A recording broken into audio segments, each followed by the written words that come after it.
Why do so many associateships fail? Why are there so many WTF associateships and not the WTF you're thinking of, the why these fail associateships? My name is Paul Dr. Nacho Goodman, founder of Dental Nachos and Dentist Job Connect, here with our awesome sponsor, Jen Stevenson of JG Money Matters. Jen, before we talk about associateships failing and how to make them succeed, just orient our audience. What do you do in your daily life to help dentists cry less inside? We're a practice management company, and we focus on money management to help people, doctors, make informative decisions about hiring, buying equipment, understanding their numbers from a day-to-day perspective. And then we also do team development about hiring people, and it all kind of dovetails together because it's all around money, and one touches the other. And we just try to set up fail-safe systems so people can feel successful during the day. And I love that. You know what? Money makes things happen. It may make your mortgage be paid. It may make you be able to do charitable dentistry. It may be able to give your team a raise. It may be able to help you invest in better technology. One of the things dental school does not talk about enough about is money. I'm so glad that we are talking about that together here. Now, our topic today, before I do, I want to thank you and Nick both and your team for sharing so much value inside of our Dental Nachos community. If you're not part of our Dental Nachos Facebook group, go there. It is a fun, free park where you're getting awesome insight from amazing people daily. But you are specifically interested in helping us understand the practice owner associate relationship. Where do things go wrong? How do we make them better? Tell me this to get started. We talked a year ago. Give me an update. Are associates being compensated correctly? You did a great webinar on that. Talk to me about that a little bit. I think they're more informed. And I think that the feedback that I've gotten is they're getting their reports and things are making more sense to them. I think that there's still this struggle of, and it will be my forever mission, of trying to get associates paid on a salary versus production or collection. That the norm is still they are paid on collection, and it's messy. What about this, Jen? I mean, maybe, and getting compensated as a dentist is somewhat complex, right? Because some people, if we just use a round number, some people make $75,000 a year, and no matter what they do, they're going to make $75,000 a year. Other people are paid on commissions, and they could make $50,000 a year or $300,000 in 1 year. But dentists are kind of like a hybrid. What about a salary plus? I describe our associate positions as a base salary, no matter what guarantee. You're going to make $150,000.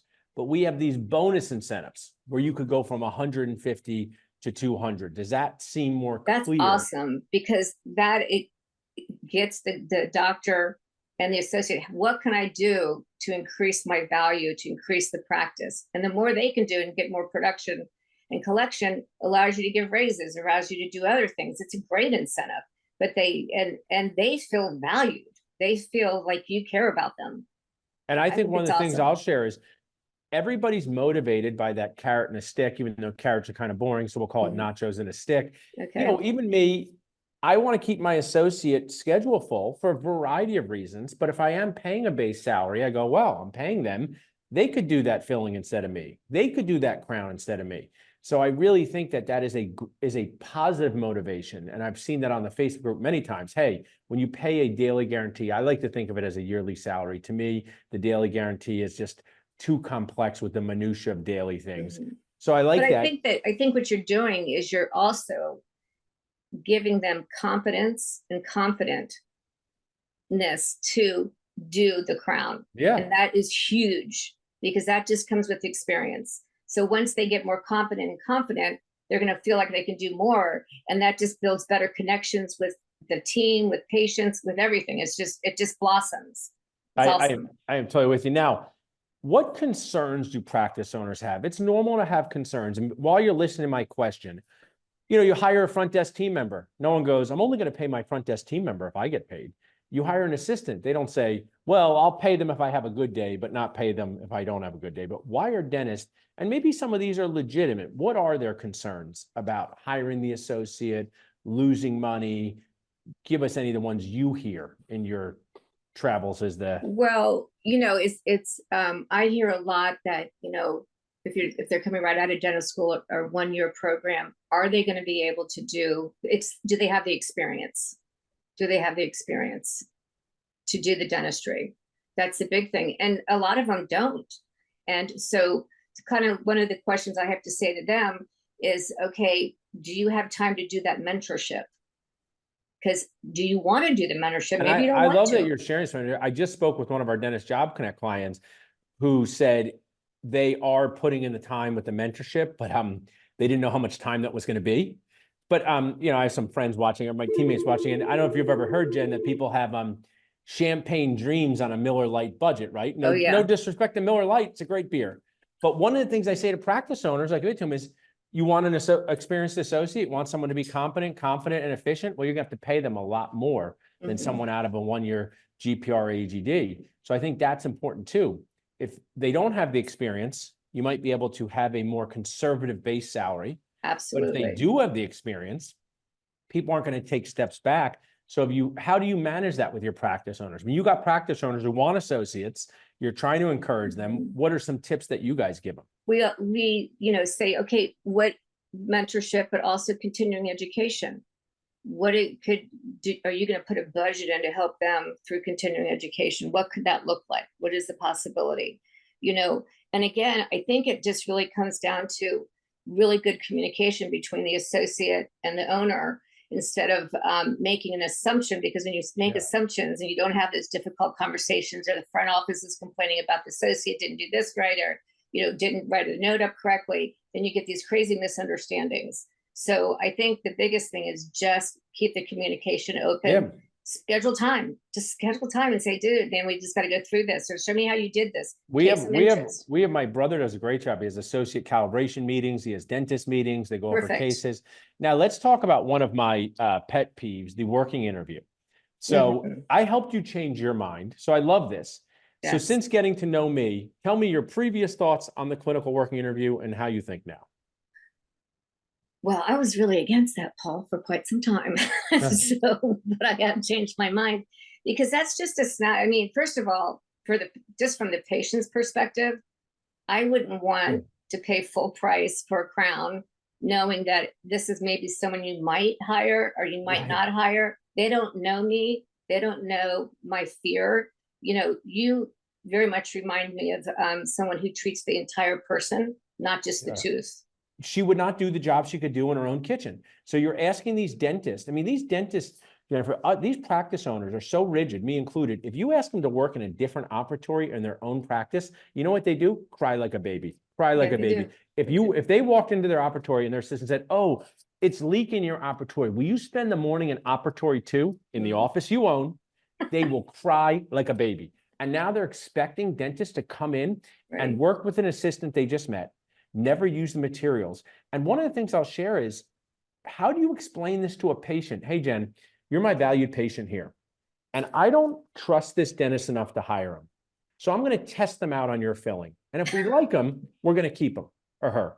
If we don't like them, we're not. Good luck. I just couldn't do that to a person. But what I could do is train them, onboard them, show them our systems, show them infection control, ask them questions. And then I'd say, hey, Jen, we have I heard this earlier, a colleague here that's working with on our team, a dentist colleague who's on our team, and I would let them do this filling in my mouth. And I want to share the joy of your teeth with another dentist. Would you be cool with them doing your filling? And when your trusted dentist says that they have hired the person, many patients are open to that. So that's, to me, absolutely.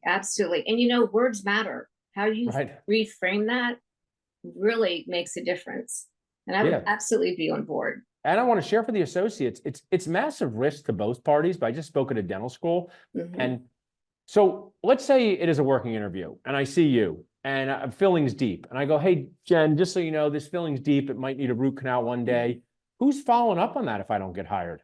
Who's following up if I don't come back to the practice? And that puts your license at risk. I'm not saying you're going to lose your license. But when that patient 4 months from now needs a root canal and the dentist isn't there, where are the notes that I could see? So I'm just sharing with you that it's wildly insane, and I hope we get to stop it. But I want to move on to the next thing.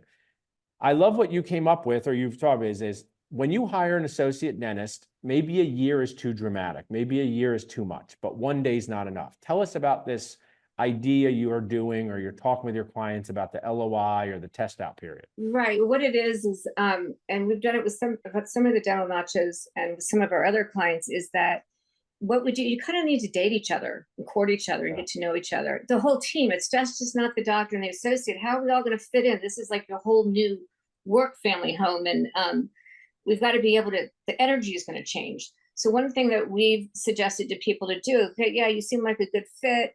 Do we want to get in all the nuances of contracts and all that crazy stuff? Why don't we just do a handshake or a very simple contract, to just sing a letter of intent to work for 30 days, and let's see how it works out. See if we're a good fit. See if the dentist, you enjoy working with the dentist. It's what we saw on paper, is what we heard about the practice, all the same things. And it may not be a good fit, and that's okay. And I then we can absolutely just love walk that. away. I love it. What, you know, I did this with a team member at Dental Nachos once. It worked out well. She wasn't sure if she, you know, wasn't sure if the job was for her. So I said, you know what, I think you're awesome. Work here for a month. We'll pay you 1/12 of a month's salary. You're going to work on our events. And at the end of a month, tell us if you want to keep working here. And at 16 days in, she said, I want to keep working here. You really want people to live their best life. And it was awesome. And dentistry, you're right. You have to taste it. You have to feel the energy. You have to see. And I think people would be much more successful. Of course, ask attorneys and professionals how this works. Some of the roadblocks to this, Jen, as someone who's a dentist, it would be, you know, are you going to see people who are not networked with insurance because they might not be credentialed yet, which could be possible, right? Right, I mean, of course. There's always a lawyers. There's always going to be something. A lawyer. Yeah. You got to be. If you're a business owner, you're going to have to take risk. and you could you're have them not see, working with the attorney. You're working with the dentist. yeah, you could have them see patients that are out of network with insurance for that Right. time. So I love that. Anything before we wrap up you wanted to make sure you hit on for compensation, onboarding? Tell us anything before we wrap up as your take-home tip. Yeah, I think that just a couple of things, and I'm going to somehow share this. We call it the Baker's Dozen Associate Contract Tips to Consider, you know, before you sign on the dotted line. And they're real simple. Just establish a good relationship. You know, make sure, common sense, that the practice that you're going to look at can really afford and have enough work for you to be in the practice as an associate. You know, some really common sense types of things. And one big thing that I don't under two things, and then we can stop there, is that never in the contracts does it say somewhere, let's revisit the contract in a year. Yeah. And see what we see. Because in a year's time, we would have shape-shifted the practice differently. What could we do different? What are we doing well? What do we want to align or not align? And then the other one is, I love go back and see what's happening in a year. Yeah, we don't do that. Make sure, go back and see what's happening in a year. Establish a good relationship. Make sure the patient volume is adequate for you to be successful. I think those are awesome ones. Anything else on that list you want to share? Well, I think that just really just stay in conversation, stay in process. Just be open with the doctor, be open with the team. And I think that there's so many things could be avoided. You want to understand that you have access to your own reports and all of those things. But that's why that month kind of giveaway, you know, the kind of, let's see how we fit. And one of the things is just ask the doctor, this as a take home is, I'll be myself interviewing myself. So we'll be Dr. Paul Goodman interviewing Dr. Nacho, and Dr. Nacho is the associate. Hey, Dr. Paul Goodman, this seems like a great practice. I looked at everything online. Glad to meet you. Would it be cool if I came back for a full day? I'll wear scrubs. I'll sign the HIPAA release. And I just want to see what happens here. I want to make sure I'm the right fit for you, because you'll see how the whole team interacts. And, you know, just more time, just kind of getting, like you would say, the energy of the office. And some people, a fast-paced PPO office is what they love. Some people, a slower paced fee-for-service office is what they love, just like different restaurants. And you don't know that until you're in the environment without having to act, right? So I think more time with that. So I will tell you, within 2 weeks, I would say an associate would know if they made a grave decision or not. Yeah, and they're stuck for that's a why year. don't move. I said to the Penn students this weekend, and I'll kind of end on this. I want to ask people, if you live in Philadelphia and you want to work in Oklahoma, because there's a really good job in Oklahoma, you are signing up for a very, very, very serious decision. So you go to Oklahoma and you rent an Airbnb from Thursday to Monday, and you stay there. Not only do you observe at the practice, you also see if you want to live in that area. So I say, that's my tip. Rent an Airbnb, use your airline miles and say, can I see myself living there? Because I just saw a new dentist. I just connected with a new dentist. He moved to a rural area and basically got homesick. I mean, basically as simple as that. And he left, and it was, if he had done that, I don't think that would have happened. So you've shared so much value, Jen. Someone wanted to reach out to you, practice owner or associate, to talk about this, managing their money, team development. What's the best way for them to do that? They can go to our website at www.jgmm.com or DM us, whatever. Awesome. Yeah, great. Well, you were really appreciating, I really appreciate you sharing with us these like 20-minute things where we can get out to our community, just tips. Thank you for being a supporter of all the things that we do, Jen, and have an awesome day. You too. Bye.